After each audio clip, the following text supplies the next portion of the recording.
affection. Before you girls got here, that's what we were talking when you guys got here. None of us show affection, right? It's all of our husbands show affection to us. We're not affectionate to Lawrence. Oh, it's total opposite for me. You show it and he doesn't I get am it. so affectionate and he would never think about it ever. So if you don't get affection from him, do you usually feel a little bit depleted?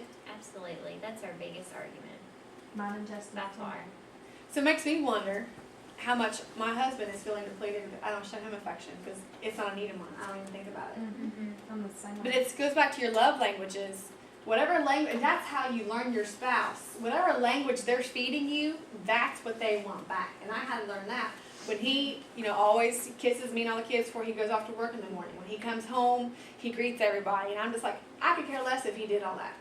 Oh, see, and that's like exactly what I say. I'm like, if you would just say hi and bye, that alone, like, you don't even have to talk to me. Like, that would just be it. So, yeah. And so he can perceive that from you, that that's your love language. What I had to pick up on was he speaks words of affirmation to me, which I don't need. Me personally. I want acts of service and I want time. But what I then realized was, okay, so I'm trying to fill his love tank with acts of service and quality time, and he ain't getting none of it. And that's not what he wants. He wants affirmation and he wants affection. Exactly how Justin is. And so to learn those things, and that's where I think it's good for you as a couple to learn these love languages, learn these different things, and know each other's language. I feel like And my then house pray. is caving in on me because it needs to be cleaned. But all he wants me to do is sit on the couch with him. Just come and sit next to me. Just love on me. And do it if you're going to sit there and he can almost feel you thinking about everything. He's going to finally say, just go. You're not giving me you. I know, and then you're like, oh crap, okay, I'm sorry. And then I'm right there with him, and then it's like a mental transformation. Sometimes I do that. And then it's got to be a mental transformation for me to even sit there and not feel like the house is trying to eat me. Yes. I mean, it does. And that's where you almost have to go deeper. Yeah. Get in tune with God. Relationship. My husband needs me. All of me. Let the house go. So it goes deeper than that. And that's where, again, you change. It's not just a behavior. It's deeper. It's the heart. And on affection, the story, if you read in the chapter, both of them grew up without it. And so she craved it. She needed it to feel loved. He never gave it. He felt, I love you. Why don't she need the affection? She would tell him, let's think about, wow, I got it in here. I'm getting ahead of myself. She would tell him, here's what I need from you. If they're a good-willed man and they want to please you and serve you, they will. But just like this good-willed man, Tom, if you read the story, he tried it for a while and then he'd quit. He'd forget. And then he'd try it for a while and then he'd quit. So, and she was about ready to go. I mean, she said, I cannot even live in this marriage because I need affection so much. That she was about ready to give up. And if that is her love language, and she went to counseling. And I forget how that she worded it in the book, but you need to word it one more time, go to him. And she's like, if I go to this one more time, he's going to slap me across the face. Like, why are you bringing this up again? I can't do it. She prayed about it first. That's the first thing you got to do is cover it in prayer. Pray about your need for affection, okay? And then she went to him and used words of affirmation. How can a man that is so wonderful, and if you read that thing, not show a little bit of affection to me? And he realized how much she needed it, probably through the Holy Spirit, from the prayer, that he then took it upon himself to pray for himself, and he got prayer partners to pray for him. And in his group, they would call him every day. And because I'm getting ahead of myself. You cannot change on your own. Your husband cannot change on his own. You need the Holy Spirit, and he needs words of affirmation. Build him up. Fill his love tank. Pray for him. And again, is God calling you to change yourself in any way? Is there any way? Can you be more affirmative? Can you give him a word of affirmation? A man needs that a lot of time, and for me, it feels funny saying those things. So I have to almost practice it before I say it to him. Mm-hmm. But he just, feels great. And if you read this book, honey, I was just thinking today, there's a lot of things I respect about you, and just walk away. And they said, 9 times out of 10, hey, come back here, honey. What do you respect about me? And she said, you better be prepared with your list, so But it just really and it really builds them up. But So how can then, if he wants to be the man of goodwill and teach you affection, but he don't know how, just like us, you got to be accountable. And the spouse is not the one you need to be accountable with. He needs to have a group of prayer men. And if your husband does not have a group of men, most men don't.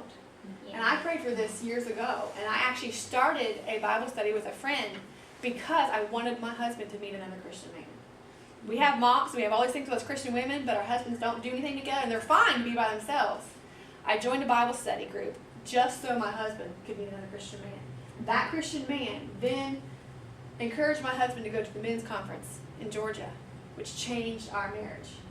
So pray for your husband to get involved with another Christian man. Pray for another man to come in your life. And you know, and these are just areas of growth, and these are like all step stools. There's probably maybe some things before you get to that point. But prayer. Don't nag him. Don't talk to him about it. Pray about it. And then he needs those things. If your husband's ready for that, if he wants to step up to it, these are the accountability things he can do. This is the things I found from the marriage builders that, you know, if he's interested to read your notes, it's like, how can I show you affection? These were just some things. And again, these things don't mean squat to me, because affection ain't my love language. But I don't want to disregard him giving me affection, and I need to find ways to be affectionate with him. So these are ways that you can, if he's interested, here they are. Any of those speak your love language? This sounds like heaven.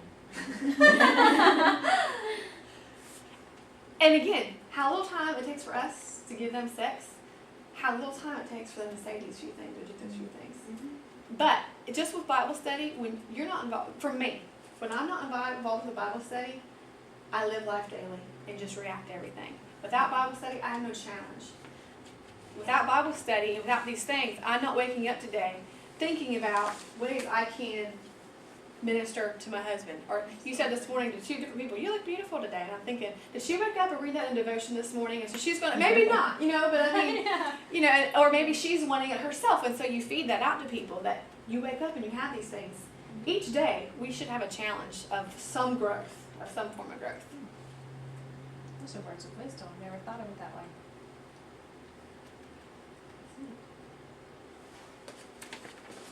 This goes back to biblical words on, I'm not sure what version they use, but I think Kevin Lehman actually talked about the husband should fulfill his wife's sexual needs, and he actually said affection, and the wife should fulfill her husband's needs. His needs are sex, a woman's needs might be affection.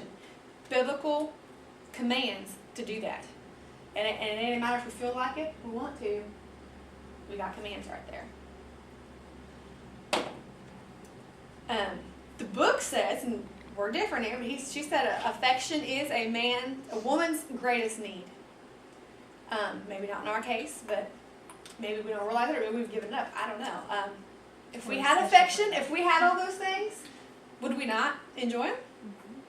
And this chapter hit me because I'm not an affectionate person, but it hit me just to think, that might actually build me up a little bit. That I might actually feel more attractive to want to give him some sex. You know, I don't know. I just thought, I never thought about affection before. This might be something good to pray about. You know, again, you go through your day, but instead of the words you guys are speaking to one another, if they come out as these words, how much more closer are you guys going to draw if you have this communication instead? Men see sex and affection as the same. That's why they have no clue. Yep. So that's why I See, mine's different. Like I said before, you know, mine, he will show me so much affection and so much love that whenever it comes down to that time for sex and he doesn't show me that affection, I'm like, hey, what's wrong? You know, but I don't even give it. It's like I'll be cooking supper and he'll come in and he'll come behind me and hug me and love on me and kiss on me, and I just keep on doing while he's hugging on me. And he's like, can't you just stop for a second? So is he trying to lead to sex, or is he just an affectionate person and just He's wants a very affectionate See, person. I mean, I don't want to be messed with when I'm busy. Leave me alone when I'm busy. Yeah. If I'm cooking supper, leave me alone. See, I did the That's same me. thing. I did the same thing, but then I should realized. need to stop it. Yeah, I mean, and then I realized, and he's like, respond to it. can't you just stop? And I'm like, just let me finish this. I only have like 3 dishes left before we go to bed. Let me finish washing these dishes. See, I'm like, drop those dishes, hug me. Like, that's exactly. See, I'm the polar opposite. You're just like Justin Leave is, it and I guess I'm like Brian in affection, because I mean, I don't even notice it, but like I said, whenever it goes that couple of days mark, and he doesn't show me that Then affection, you see it. I'm wondering what's wrong, you know? Well, that's what I'm seeing here. We have a situation that we don't have it, and she's loving when she has it. And then you have situations where you do get it all the time. And just this week on Moody Radio, he said, we grow, I can't ever think of the words, but just blah with normal things. You're excited at first. When you're a new Christian, you're excited about Christ and Jesus and all that, but after a while, it just kind of, and if you get affection in your life, and then after a while, you're just like, you don't appreciate it. That's what he talked about. I don't even realize it. That's what one of his things is.